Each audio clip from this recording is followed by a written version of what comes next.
In today's video, I'll teach you how to log out from Google Home.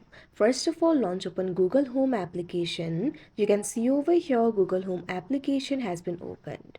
So you'll not be able to log out of your account. If you want to log out of your account, you'll have to remove the account from your device totally.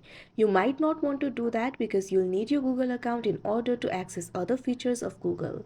So what you can do is simply switch your account. For that, tap on the profile icon that you can see at the top right corner of your screen.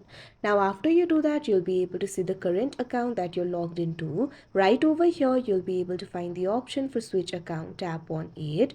Now after you do that, you'll be able to switch the account. Simply tap on any other account that you're not logged into right now.